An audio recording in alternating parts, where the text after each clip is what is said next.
свершилось.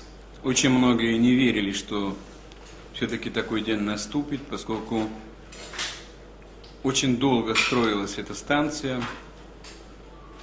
Иранская общественность, иранское руководство практически уже были уверены в том, что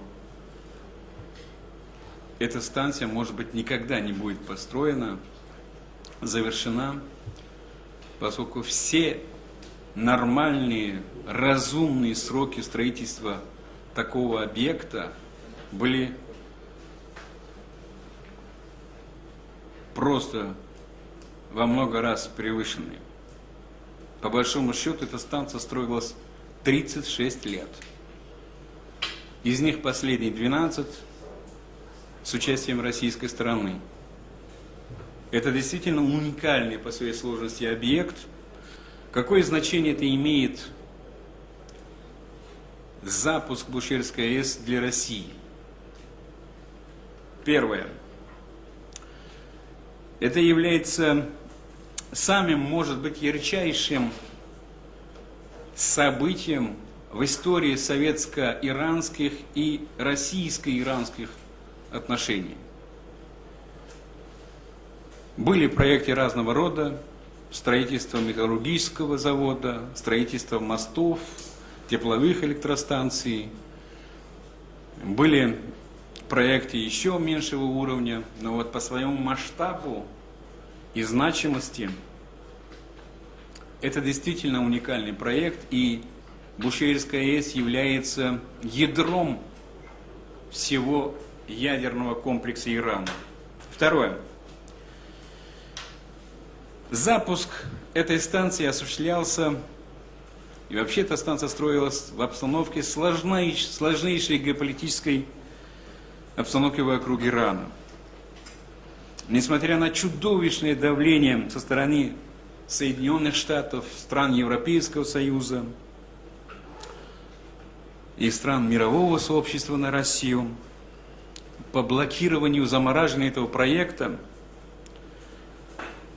сам факт все-таки того, что Россия отстояла и закончила этот проект, говорит о том, что у России имеется собственная позиция. Россия обладает потенциалом ведения независимой политики. Есть ресурсы для самостоятельного поведения на мировом уровне, несмотря на все факты, которые могли бы ограничить такое поведение. Это самостоятельный голос России. Третье.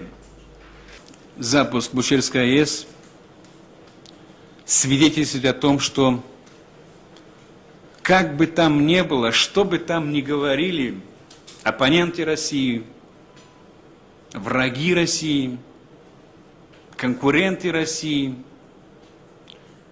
это говорит о том, что Россия верна своему слову, своим обязательствам. Четвертое. Бушкирская АЭС создает наиболее благоприятные условия для выхода России на рынок атомной энергетики стран Ближнего и Среднего Востока и всего исламского мира в целом. Пятое. Вообще говоря, было бы уместно, раз такое дело, сделать небольшой экскурс назад. В 90-е годы была высокая вероятность, что атомной промышленности России не стало бы. И эта промышленность как минимум была бы не такая, как сейчас. Бушкирская АЭС обеспечила работой, заказами сотни предприятий атомных станций атомной промышленности России. И по праву, я думаю, что специалисты, которые исходят из положения и норм справедливости, могут считать, что Иран в лице своего заказа атомной Бушкирской АЭС спас атомную промышленность России. Шестое. Все-таки запуск Бушкирской АЭС говорит о том, что Россия по отношению к Ирану относится очень серьезно.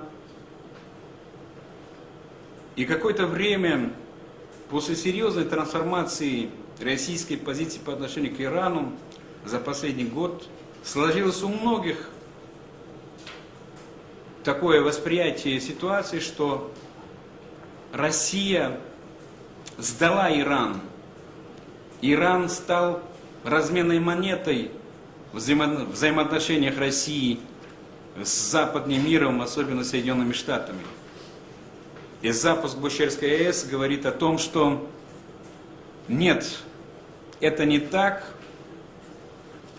Взаимоотношения и сохранение добрососедских, глубоких, близких стратегических отношений с Ираном отвечает в первую очередь интересам самой России, практически во всех сферах, не только в энергетической, военно-технической, торгово-экономических отношениях, но и практически во всех других отношениях. Запуск Бушерской атомной электростанции показал, что никакие катаклизмы, никакие события негативные, там, исламская революция в Иране, либеральная демократическая революция в нашей стране, никакие санкции, никакие даже распады государств не могут остановить поэтапного поступательного развития атомной энергетики.